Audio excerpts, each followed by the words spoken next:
欢迎收看《寰宇全世界》，带您走进全世界、全球各地的观众朋友，大家好，大家平安，我是何荣。两岸大事国际焦点，深度剖析，打开视野。透过 YouTube 收看朋友，请您帮我们按赞、订阅、加分享，动动手开启小铃铛。也欢迎您告诉我们在哪个城市打卡收看。当然，欢迎大家多多的表达您的看法。好，来欢迎今天3位来宾。首先是中华战略及兵棋研究协会的理事长黄基正老师。何荣好，各位观众大家好。好，另外是新北市议员林炳佑，大家好。还有辅仁大学日文系教授何思胜老师。何荣，各位观众大家好。好，今天首先带着观众朋友一起来关注的，就是大家都知道，在2026进到新的一年的前3天，中国大陆解放军发动了围台军演，而且这一次的军演呢是实弹演习。好，就在这个演习之后呢，两岸也因为这个军演一下子紧张了起来。解放军在2025年年底最后3天，突然宣布，从12月29号到31号，为期3天对台湾发动了叫做“正义使命2025”的军演。大家也在想说，新的一年才刚开始怎么就这么的不平静？但现在有一个最新的消息，在我们录影的当下，就是委内瑞拉现在也传出了首都传出了爆炸声响，而且呢是根据法新社还有 CNN 这些外媒的报道，这个首都卡拉卡斯呢传出巨大的爆炸声响，有飞机飞过的声音路上的行人是惊慌的逃窜。我想先请教今天我们的黄介正老师先来帮我们短评一下，快速短评这个委内瑞拉目前的局势接下来您怎么看呢？川普动手了，美国把自己的国家利益聚焦在自己的本土以及西半球，也就是整个美洲，是大家众所周知的事情。是美国在委内瑞拉周边已经发生过许多小规模的冲突，但是是在委内瑞拉的境外尤其是拦截他们的所谓运毒船只。那么第三美军部署在委内瑞拉附近已经相当一段时间了，只是说会不会动武的问题。那在我们今天就是台北时间周6下午大概2点多的时候，我们得到了新闻进来。就是好像首都卡拉卡斯有爆炸的声音。那么美国会不会接续的动手？那么就是非常的关键。因为虽然川普并没有说美洲是美洲人的美洲，或者是说他就是门罗主义的第2版，对，但是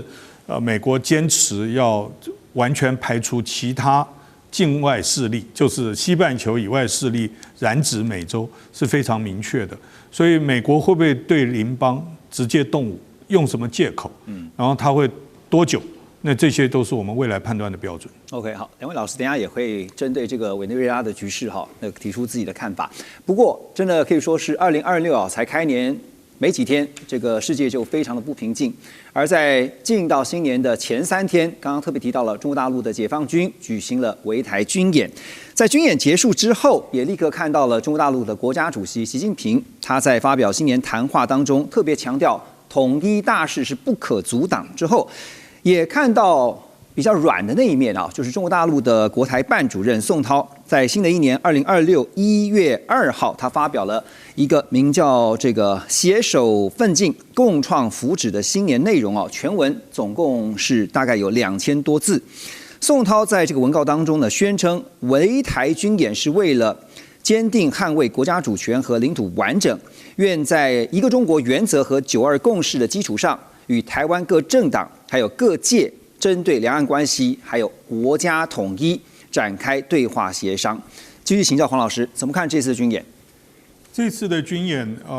总的来讲最大的主旋律，我个人认为是传达政治讯号。第一个，这个演习的时间相对比较短虽然它有干扰到国际民用航空跟这个国际海运的航线，但时间非常短，所以应该是精准计算过的，就是也就是不招惹大规模的国际的反应的前提之下，精准的传达讯息，而这个讯息的主旋律就是拒绝外部干涉台海事务。对，那么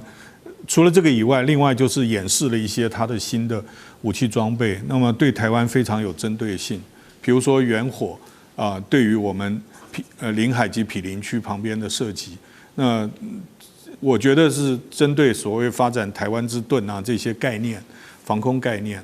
是有影响。另外一个就是针对美国对台军售，因为美国新宣布的对台军售的品项，如果全部如期如职到台湾也训练好成军以后，对于现阶段中国大陆对台可以使用的武装的手段，对，很可能会有一些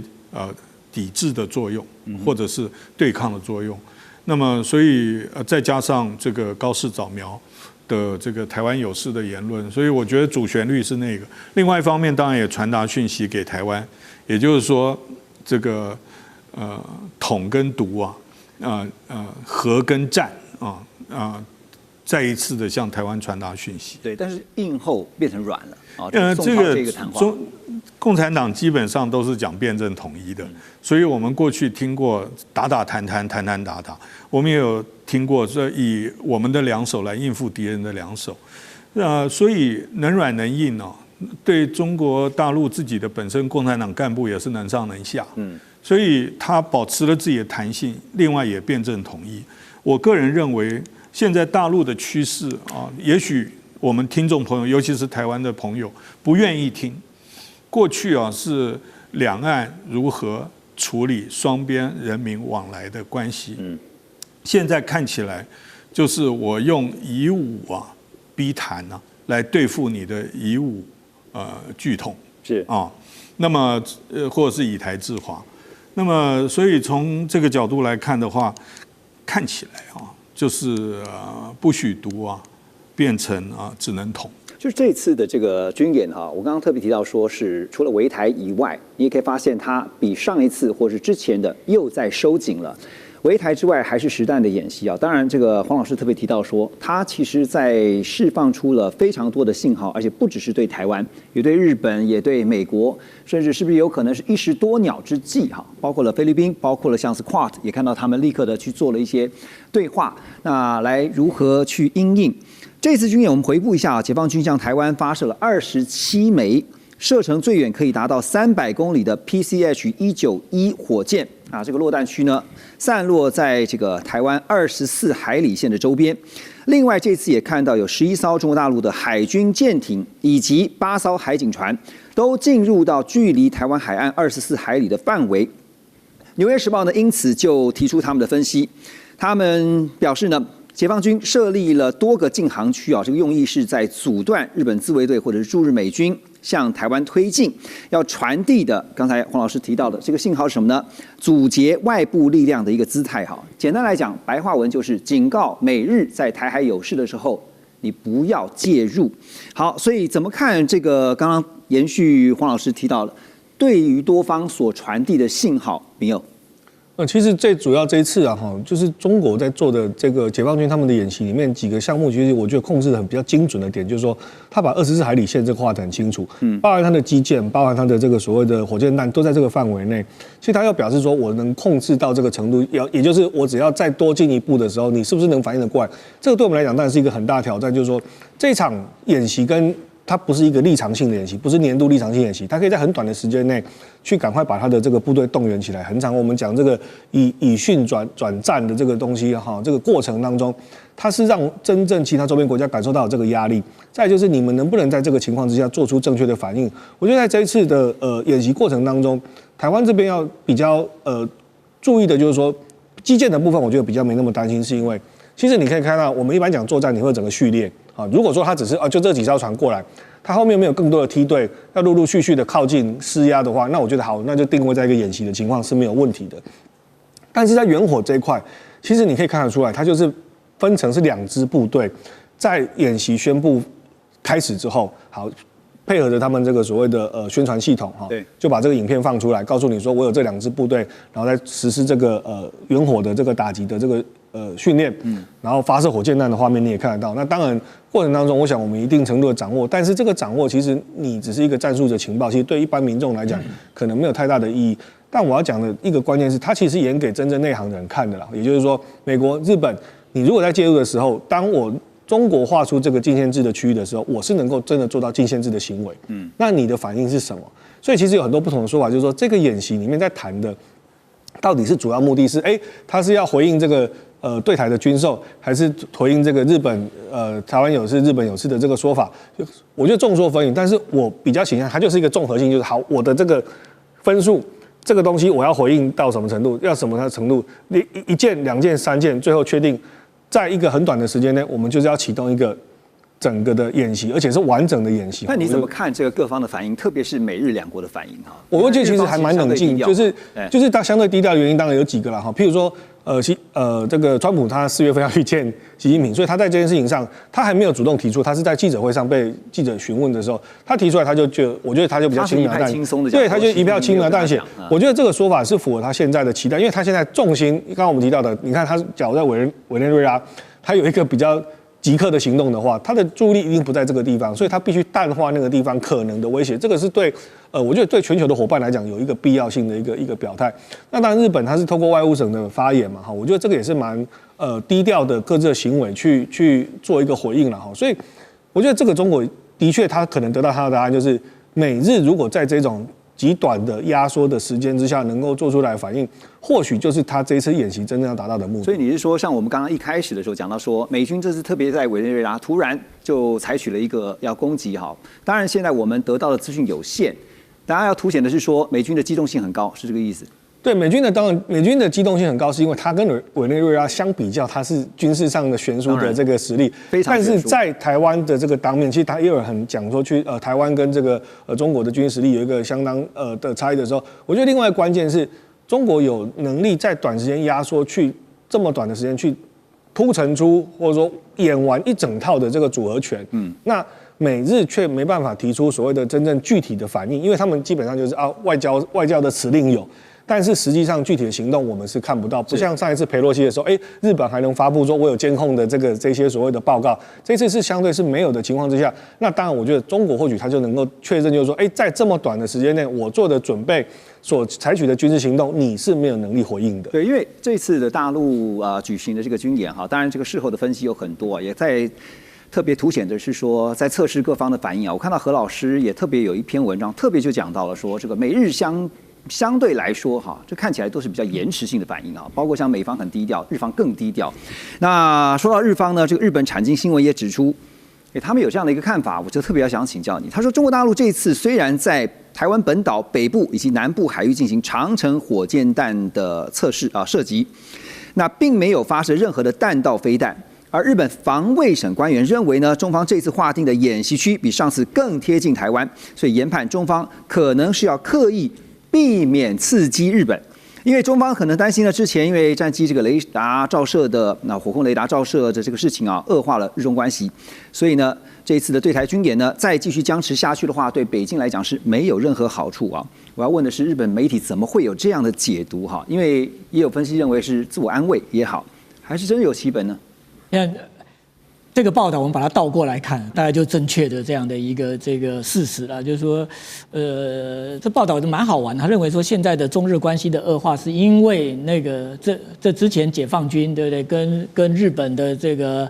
自卫队之间的那样的一个这雷达照射的事件所造成的，是吗？我想这个我们研究中日关系的人都知道，这是因为你11月7号你的首相在国会的这个发言嘛，这是源头。对啊，这是源头嘛，你怎么会说是解放军去照射你这个航空自卫队是这件事情造成的？这显然这个就是就是说他这篇报道啊，我觉得说把这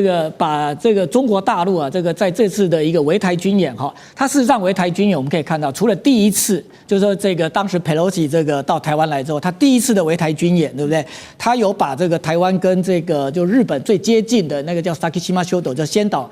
群岛，就是我们国人很喜欢去的石垣岛那地方哈，那个把它列入那个演习区，然后有划定一条线，对不对？然后那个时候中国大陆有这个就是说试射的这个导弹落在日本所谓的 EEZ， 不过那个日本他当时讲的这个 EEZ， 这个是我们台湾跟日本的重叠水域啦。那个就是说那个地方基本上这个在我们中华民国来讲的话，那个是我们的专属经济区。那不过就是说在那一次之后，基本上这个几次的这个中国大陆的这样的一个围台军演哈，它都在这个台湾的东北角那个地方去开个缝。那就是说，让这样的一个围台军演，基本上这个并不去影响到这个日本哈。那当然，那个时候，这个我们也看到，就是说从这个中日关系来看，那时候是往好的这样的一个这方向在走了哈，跟现在的这个中日关系不一样哈。但是是不是意味就是说，这北京怕了哈？怕说这个中日关系如果再继续恶化，对他不好？我认为这个就是这个报道基本上就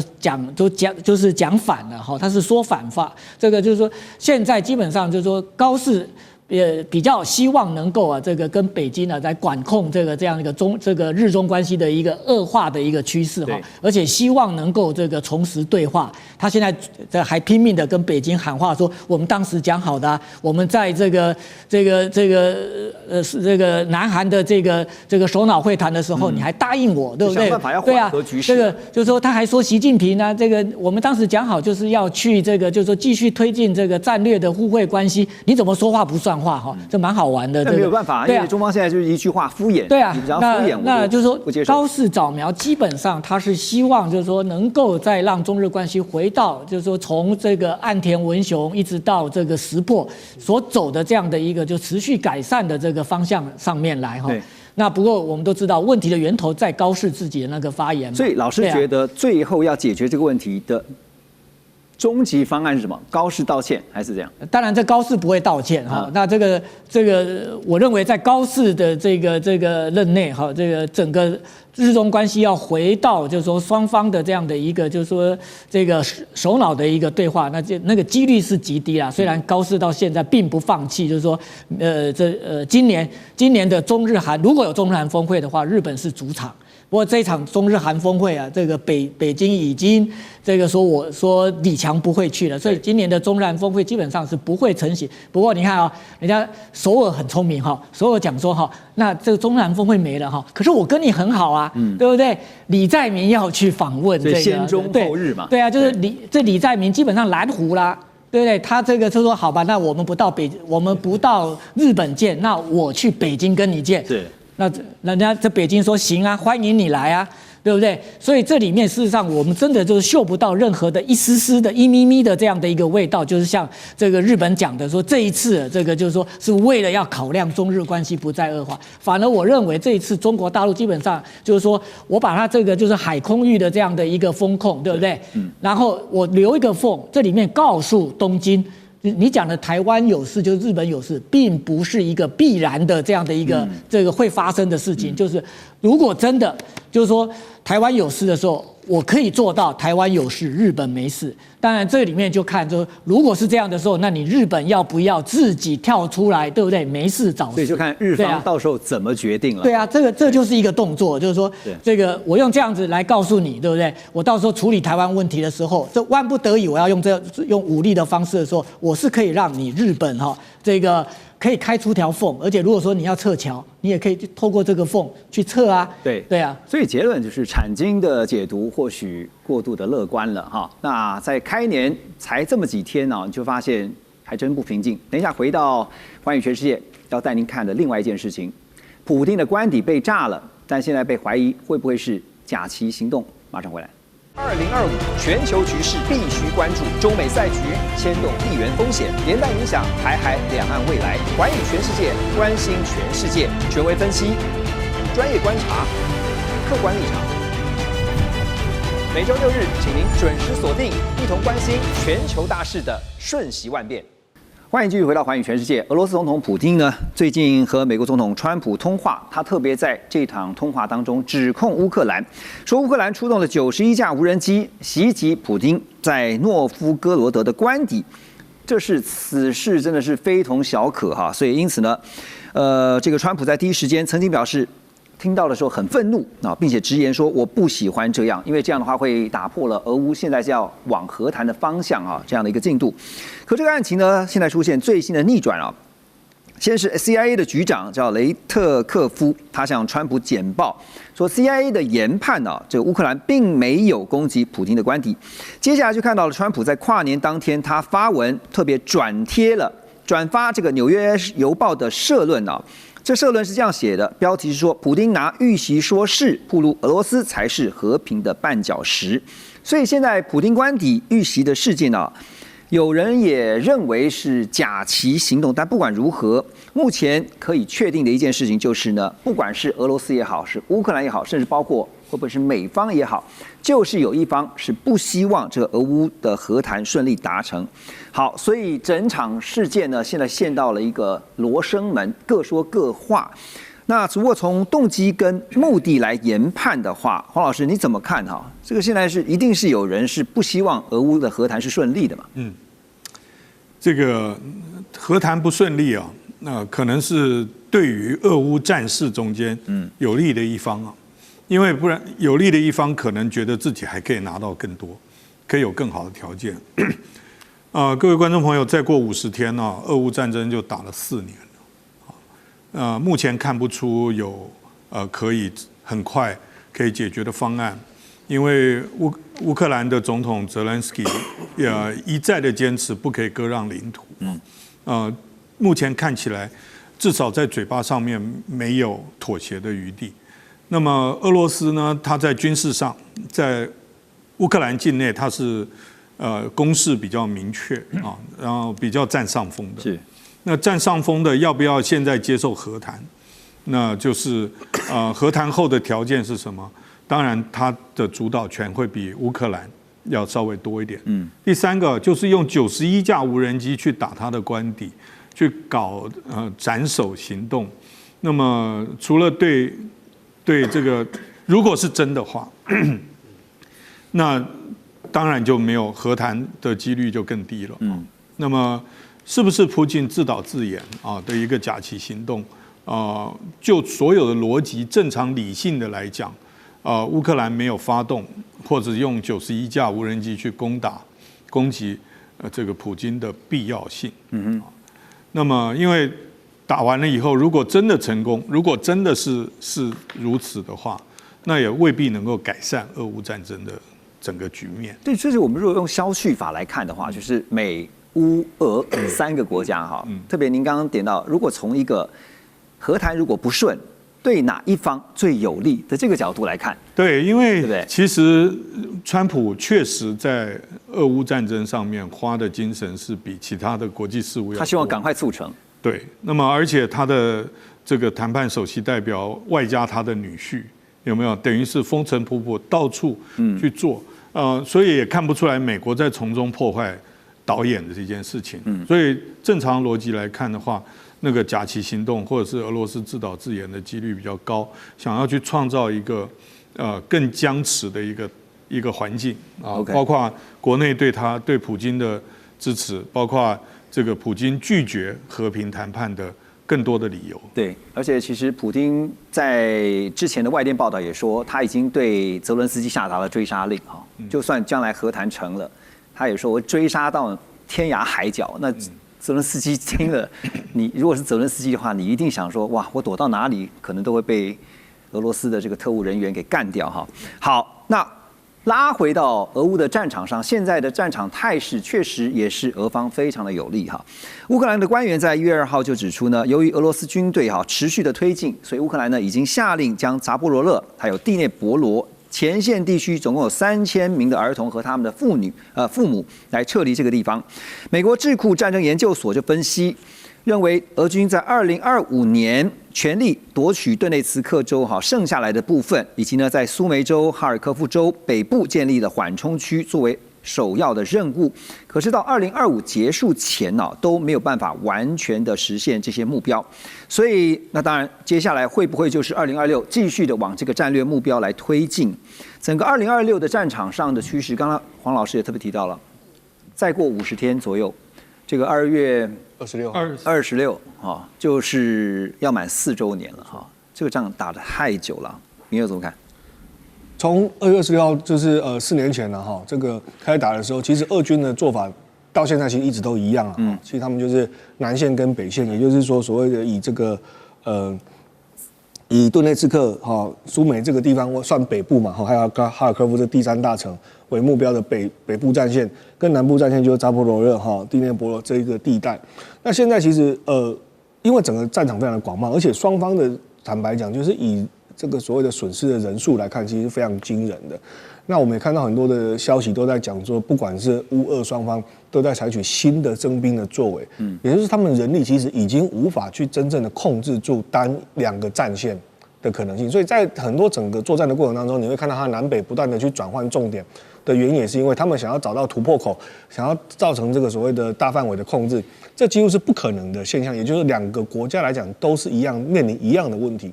所以当我们在讲乌俄谈判的时候，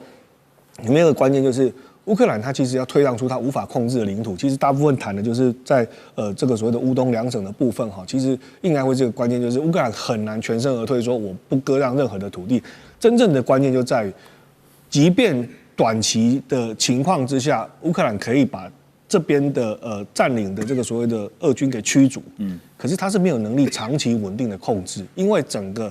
两国接壤的这个战线实在太广袤了哈。他只要像譬如说我们刚刚谈到的这个所谓的在另外一边这所谓的扎波罗热跟第聂伯罗这边的前线地区还要撤离的原因，是因为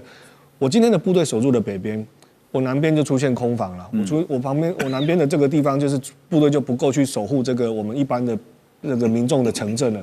所以其实我觉得这个是我都说它是一个很痛苦的过程，就是你乌克兰总是要确认就是我的实力我还是不如，不要说实力，就是说在军事上他当然得到了很多这么重大的成果。我认为以乌克兰这么小的国家，它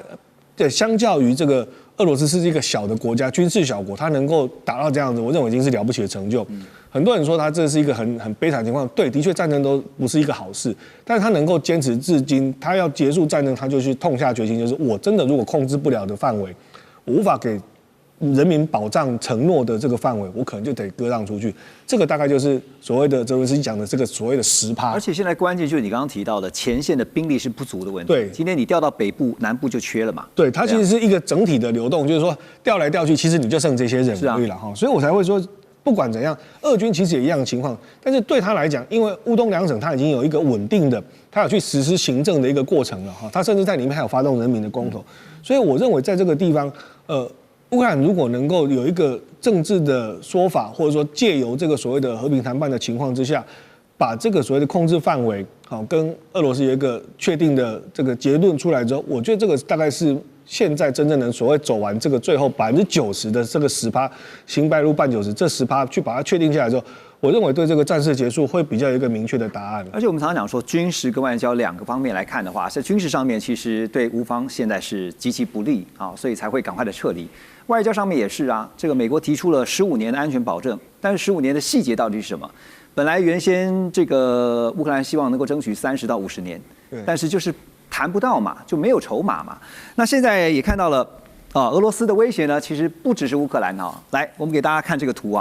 这张让大家知道一下俄罗斯它周边的国家，因为特别要点到是波罗的海的3个国家，还有包括波兰我们可以看到相关的位置因为呢，波兰的国防部次长他最近就表示说这个要斥资20亿欧元在东部建构一套全新的反无人机的防御系统预计在24个月之内要完工。好，先来看他们的相关位置，因为俄罗斯在这边，你可以看到接壤的地方乌克兰在这边，俄罗斯这个地方是俄罗斯的飞地为什么大家会提到飞地加里宁格勒？因为现在包括了波罗的海的3个国家，也是立陶宛、拉脱维亚跟爱沙尼亚，这3个国家都非常的担心俄罗斯的威胁因为不只是俄罗斯你看南边立陶宛还要担心的是白俄罗斯，波兰也是，波兰呢因为邻近非常的近，所以它当然的威胁感就比起西欧的像德国啦，甚至包括英国啦、法国啦，当然威胁感就更重好，那所以呢，讲到了除了反无人机这个防御工事以外呢，波兰现在也在跟就是跟刚刚白俄罗斯还有呢俄罗斯的飞地加里宁格勒这些接壤的边境就在这个地方这些地方。来建立一个什么呢？要修筑代号叫做东方之盾的实体防御工事。那像在刚刚提到的3小国就是波罗的海的立陶宛、爱沙尼亚、拉脱维亚他们也在积极建立这个167国际干道波罗的海之路。这条路呢是从波兰经由直通波罗的海3国，同时临近这个苏瓦乌基走廊，被北约。认为是可能在这个冲突当中会就是未来的冲突可能会变成关键瓶颈的战略地带。陆老师，我请教因为现在大家在想是俄罗斯也许有能力，可是俄罗斯的动机在哪里啊？我要特别问的就是，普丁会决定真的要对北约东移，就是刚刚提到的，他真正会下手的主要考量是什么呢？当然，如果这一次的这个乌东的一个战事哈，俄罗斯可以拿到这个他的一个战果哈，换句话说就是这个把乌东给拿下来，然后也确保了早就已经在他手上的克里米亚。那先取得这个黑海，因为我们都知道整个苏联解体之后，对不对？然后这俄罗斯基本上它等于这个它的海权就被断掉了，因为它有2个地方，一个是刚刚我们讲的这个黑海，另外一个就是波罗的海哈。那当然，它黑海就透过这一场的乌东战是他已经取得了这个黑海的一个控制权，换句话说，他可以重出黑海。这以前是这个苏联的这个海军的一个重镇嘛，都摆在这边嘛。当然另外一个当然就是波罗的海3小国，这个他所扼住的这个俄罗斯往这个波罗的海走的这样的一个通路。不过，如果是普丁这个他继续乘胜追击的话，这个他可能会犯了这个就是说在外交上面的这样的一个错误了。那这个就是说会坐实了整个这个就是说。现在整个北约所指控他的这样的一个这个，就是说，如果你这个在整个乌东地区，这国际社会看这个整个俄罗斯的这样的一个侵略，你们用的是绥靖政策，那只不过是 encourage 他这个继续的在欧洲去做这个扩张。那我想这个对普丁来讲的话，哈，他经过这4年的一个损耗，哈，他虽然拿下了这个他战场上面的成果，如果从现在的这样的一个军事的公司来看的话，我认为这乌克兰这个要反攻整个乌东地区是有困难，因为它的这个除了南北战线这个它没办法首尾兼顾之外，还有一个它后勤几乎都被截断了。没错。那所以这个就是说，他现在基本上他只不过是怎么样这个去创造自己一个比较好的一个和谈条件，还有一个泽伦斯基如何的在这场战事结束之后，对不对？他能够有个这个栖身之处啊，因为他如果真的在这个就是说这个乌克兰在举行总统大选的话，那他也应该是会这个交出政权哈。OK， 那就是说现在的这场战事应该是会结束，说结束之后的这个俄罗斯哈会不会如这个一般的这个像很多欧洲的评论讲说他会乘胜，说这个普丁会食髓知味，乘胜追击。不过我们从普丁现在的一个这个做法上来看的话哈，我认为有一个国家才是紧张的哈，就是日本。为什么？因为你看就日本在这一次的这个2025年的年底，中国大陆在台湾的这个所谓的这个正义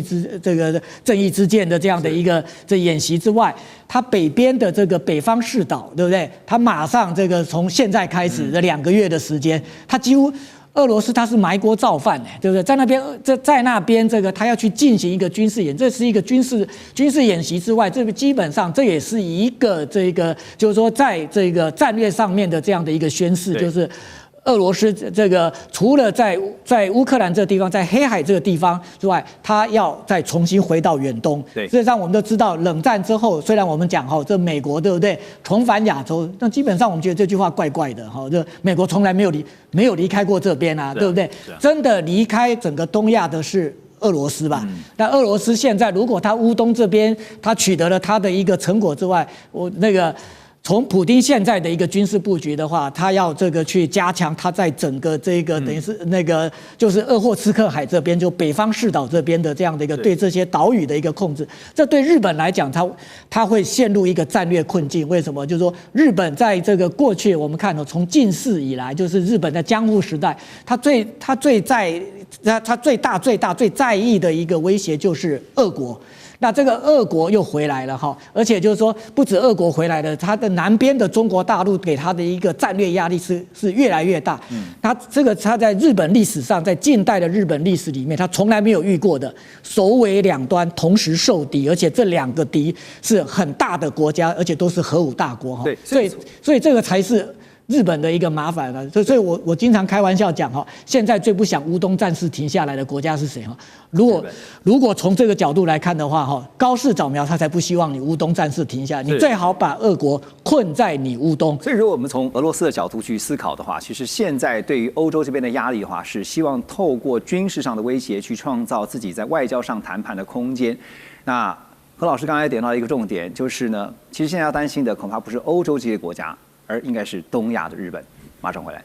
2025全球局势必须关注，中美赛局牵动地缘风险，连带影响台海两岸未来。环宇全世界，关心全世界，权威分析，专业观察，客观立场。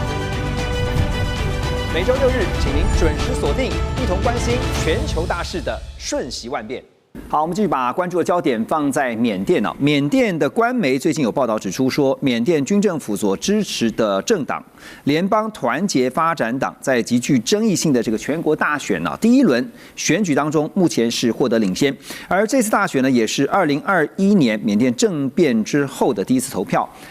提到了缅甸的诈骗园区一直都是让外界所令人发指的目标，但很少有人真正进去过哈，实际看一下里面的情况。我们在节目当中其实讨论过非常多，而今天我们的来宾之一秉佑兄特别这次到了缅甸去一趟哈。那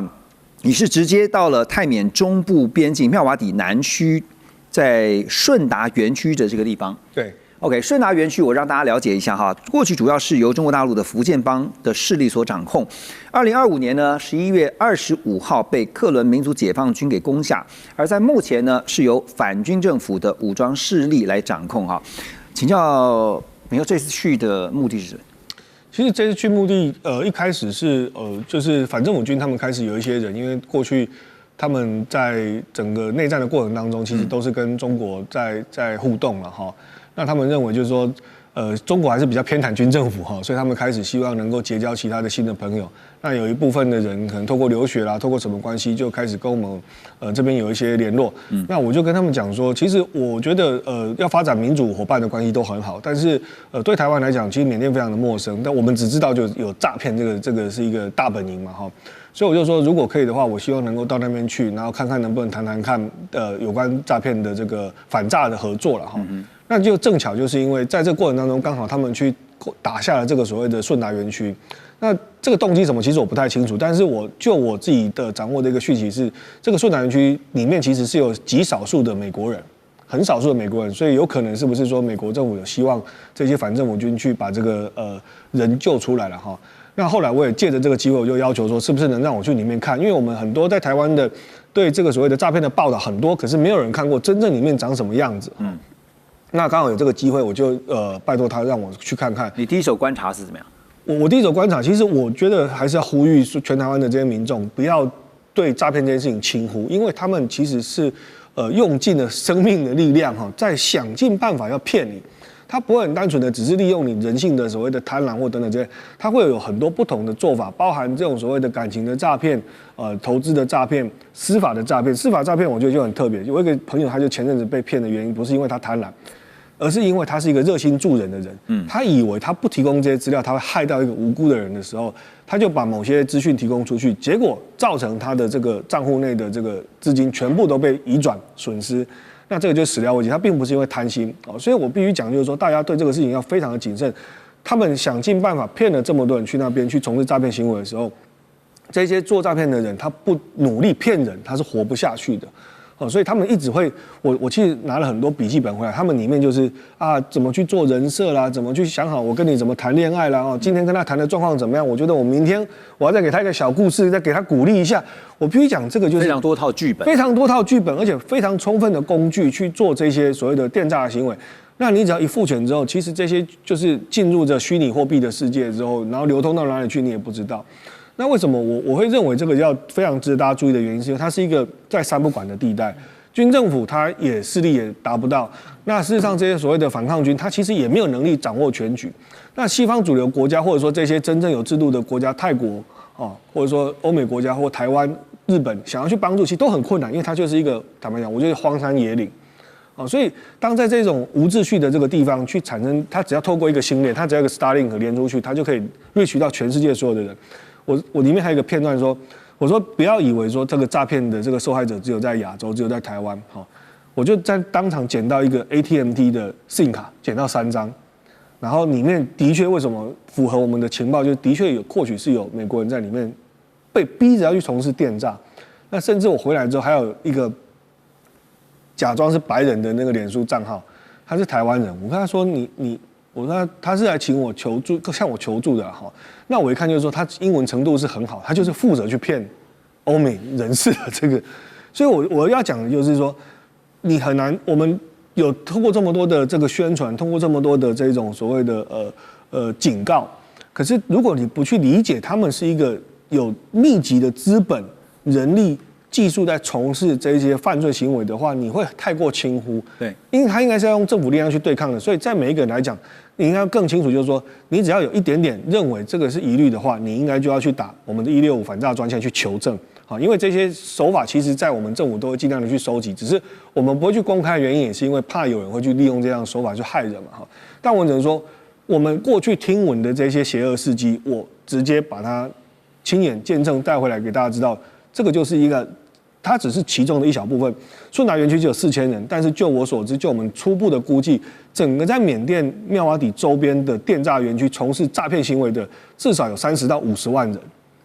它是一支大军。所以那个只是其中的9牛1毛而已，它只是9牛1毛而已。所以我说它是一个比台湾军队还庞大的一个集体。那我请教，你觉得用铁腕手段根除得了吗？我认为用铁腕手段会造成一定的程度的伤害的原因，是因为第一个是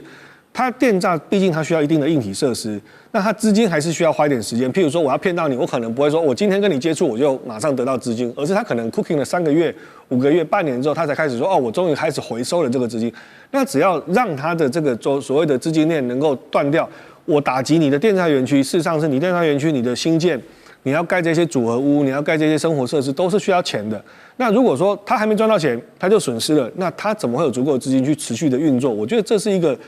可以考虑的方法。原因也很简单，你要抓人很困难，因为茫茫大海当中哈，整个这个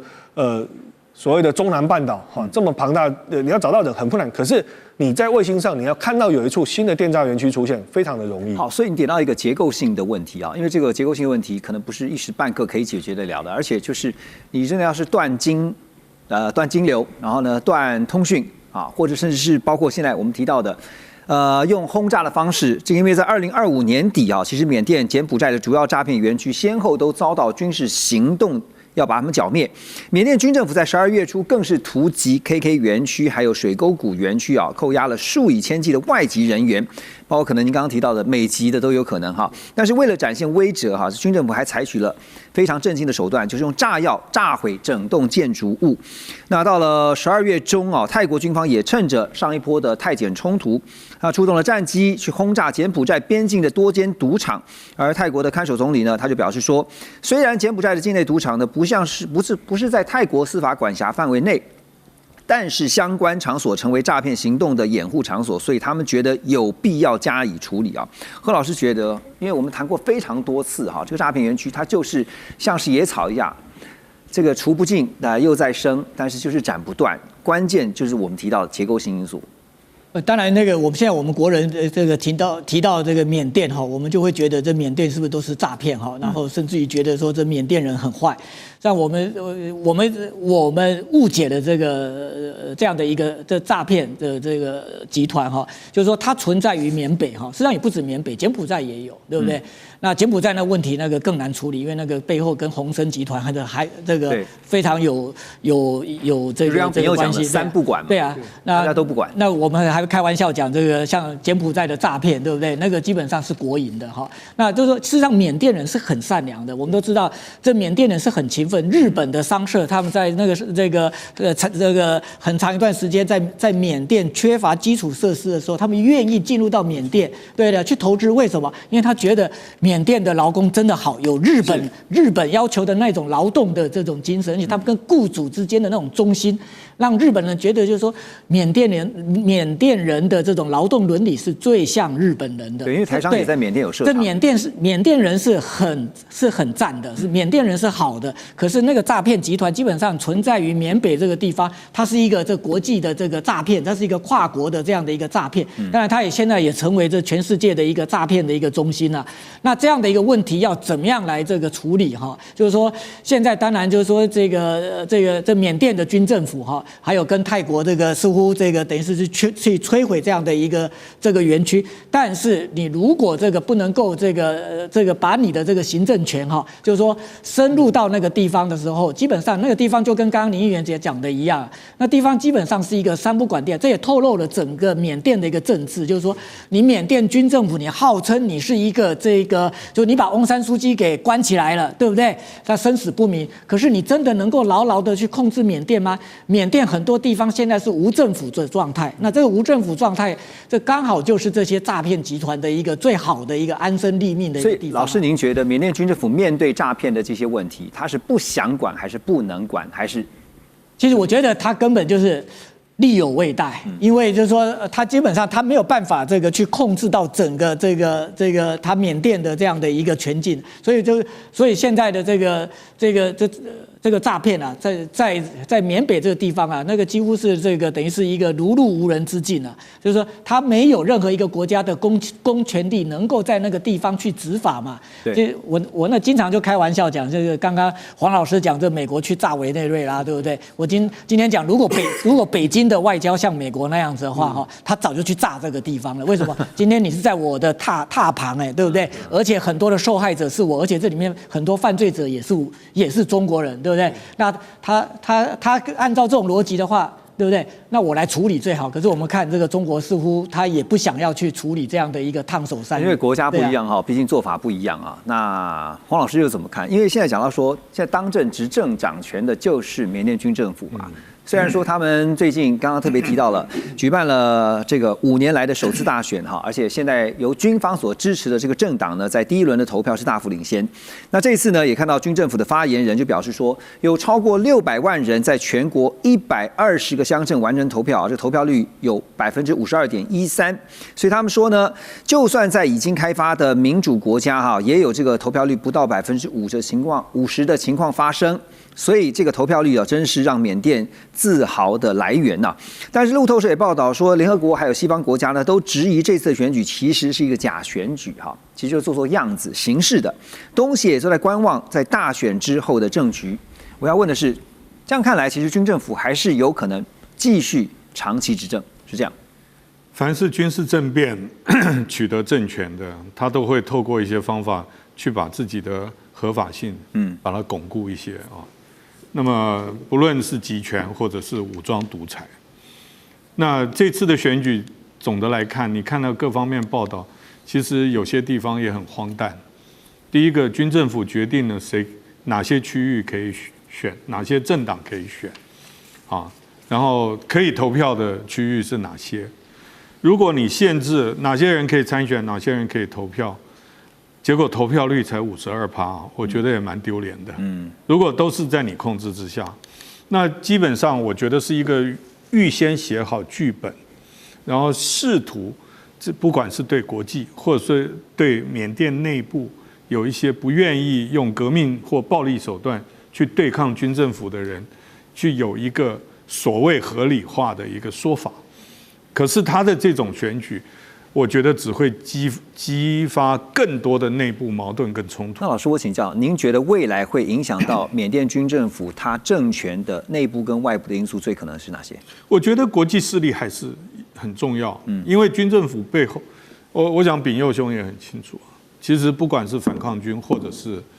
者是军政府，你今天能够在江湖上行走，形成这样的僵局，把类似一个国家里面有一部分无政府状态，外力都有介入。这外力的话是包括美跟中，都有。对，那如果这些背后的大哥们都无力无暇或是不想去解决的话，那就是缅甸内部，我觉得反抗军要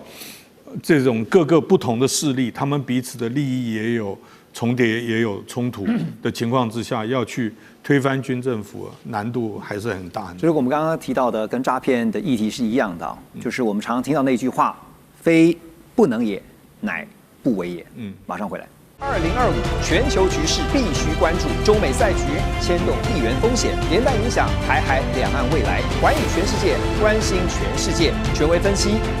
专业观察，客观立场。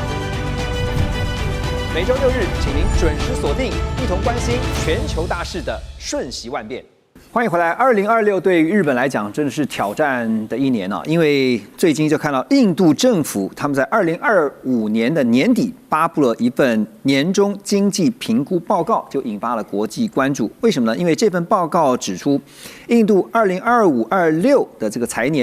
政年度啊，这个 GDP 达到4.18兆美元，正式超越日本，成为全球第4大经济体，而且打算呢在2年内还要再往前拼到全球第3名啊，前3名。那但是呢，这个 IMF 呢在此前也宣称说，印度真正超越日本，必须要等到2026年3月这个财年结束，而且实际的差距啊，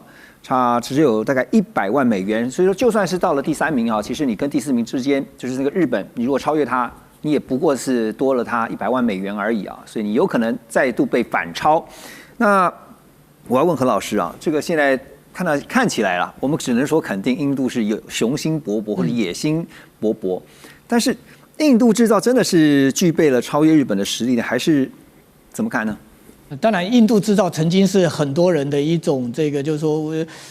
一种想象啦。那个时候我们讲就是所谓的 China Plus One， 对不对？中国加1，那个1除了讲的越南之外，很多人讲说印度可能它可以再去复制中国的那样的它过去这个40年来的这样的一种这个成为一个这种 rising power 的这样的一种经验。不过我觉得这个整个印度的这个文化跟整个印度的这样一个社会结构跟中国是不一样的哈。那就是说，他可不可以去复制中国的这样的一种这样的一种经验，对不对？然后把自己的这样一个经济的一个量能推升到几乎就是说跟美国几乎是站在一起哈，虽然还差美国大概有一小段的一个距离哈。那不过就是说，除了中美之外，他们在争第3、第4哈，那个基本上意义不大。为什么？因为第3、第4加起来还没有中国跟美国的一半啊，没错，没错。然后就是说，更何况就是说，印度你现在是全世界人口最多的一个国家，日本才多少人？德国更少，对不对？那你这样子去从一个这样一个经济的一个 GDP 的一个绝对数字，去跟这2个国家去争所谓的第3跟第4，这没有意义，对不对？你整个这个经济的这样的一个这个结构，还有你在国际的这样的一个供应链里面的这样一个位置，那没有人会认为你是可以跟这个日本或是跟德国去等量齐观的哈，甚至于就是说你可能要走到这个中国现在在整个国际经济里面的这样的一个地位，你都走不到，对不对？所以当然印度基本上是一个未来是有成长希望的这样的一个国家啦。不过就是说他想要在很短的一个时间，或许他在这个整个 GDP 上面哈，他可以真的在今年啊，就是说2026年来超越日本，因为日本现在的日元真的哈，也不晓得是得了什么病哈，就是这个利息也升了啊，这高市早苗，对不对？他以前骂人家就是说升息是笨蛋，结果自己也做了笨蛋的事情啊，对不对？然后但是利息也升了，而且预估今年还要继续升息，可是整个日元的汇价几乎变成是。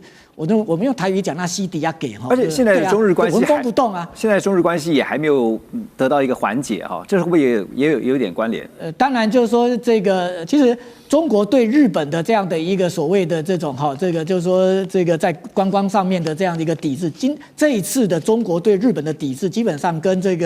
那个时候的钓鱼台国有化那个力道差很多。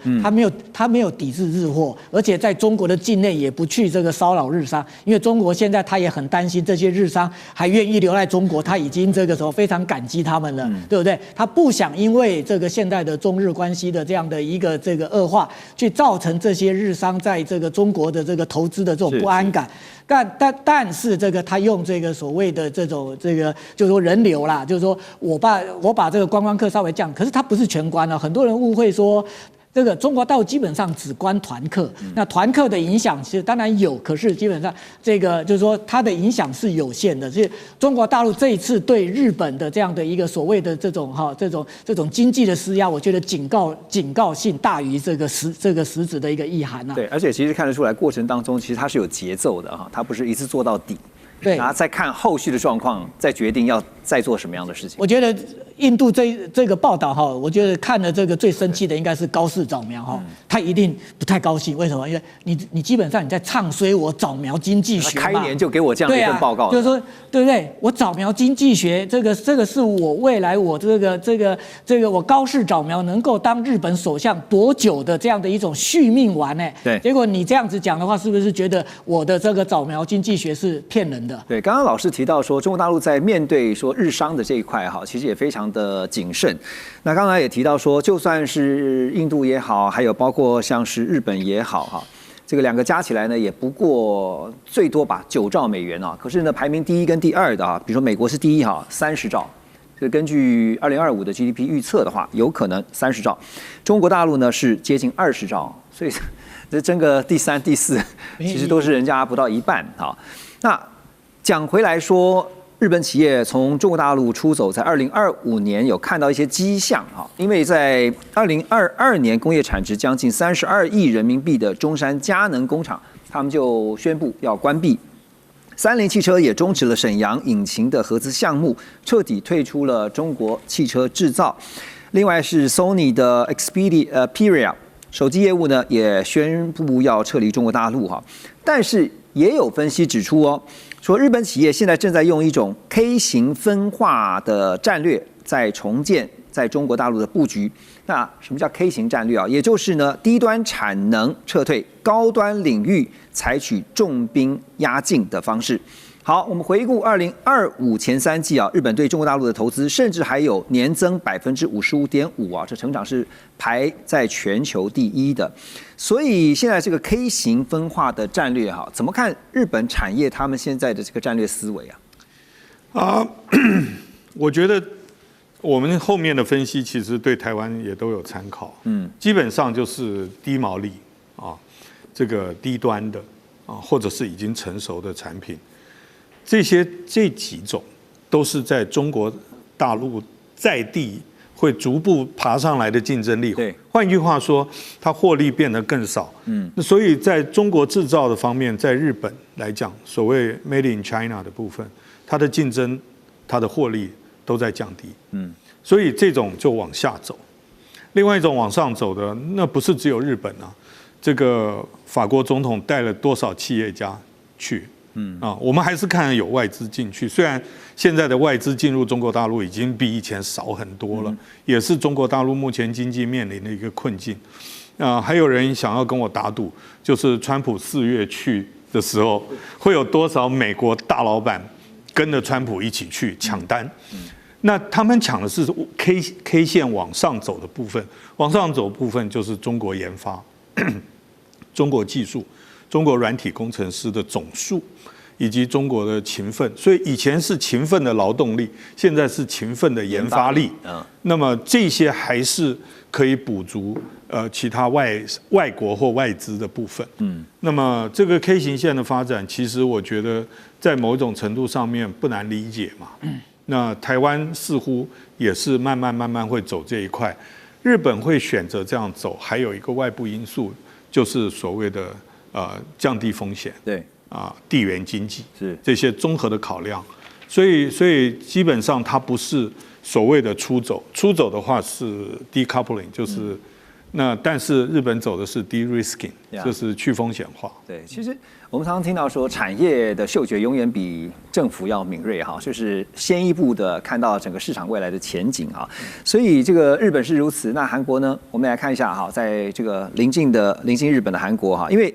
整体来看，2026无疑还是全球各国要拼经济的一年啊，因为经济还是最重要的。到2025 12月26号为止啊。根据报道是，韩国股市呢在2025年呢大涨超过72%，远远超过日经指数的27%。然后呢，台湾的这边呢加权指数是24%，中国上证指数18%，那美国标普500呢是17%，NASDAQ 是23%。简单来讲就是。韩国股市是勇夺全球主要股市的获利冠军，而路透社也分析啊，这跟南韩目前主政的李在明是很有关系。刚才何老师也特别提到了，1月4号李在明就要访问中国大陆，那中国大陆国家主席习近平呢，以国事访问的规格来接待李在明。而且现在又看到了中日因为这个台湾有事这样的一个言论呢，关系紧张。所以也认为说北京有意要借此来强化跟南韩的双边关系。那预料呢，双方也将会讨论到南韩的核潜艇啦、两岸问题啊，还有调节中日的问题啊。另外也会讨论中韩自由贸易协定第2阶段的谈判，还有稀土供应链相关合作等经济的议题。南韩外语大学这个政治经济学的教授叫姜俊英就表示说，中国似乎已经战略性的判断，让李在明先访中，再跟日本举行峰会，对北京是比较有利的。你又怎么看？我觉得这个判断是蛮明确的啦，就是说，毕竟李在明在还没选上总统之前，就对中国表现出比较友好的态度。那当然也让当时尹锡悦去对照之下，就尹锡悦的这个做法，其实让南韩的民众，我觉得很快就选边站了，非常的清楚哈。那至于说，我觉得接下来要看的，其实另外一个重点就是比较军事上的是这样，就是中国其实他在这段期间特别去展示了一个他在核武上的准备。那过去因为我们在讲一个东西，就是说整个东亚的安全局势，其实它不太像北约一样是一个同盟关系，而是美国个别的去跟各国建立起的这个关系。它不是一个所谓的它的架构，其实我觉得不能算是一种架构，它算是一个情况而已哈。所以当假设在整个亚太地区的未来的所谓的核安全的架构是立基在中国这一端的话，那它就会是一个翻转。那所以当南韩跟这个美国在谈所谓的这个安全合作的时候，为什么川普讲的是我给你做核潜舰的原因就在这里，他希望把这些所谓的核安全的这个能力是分散到各国去各自去负责的。但我觉得中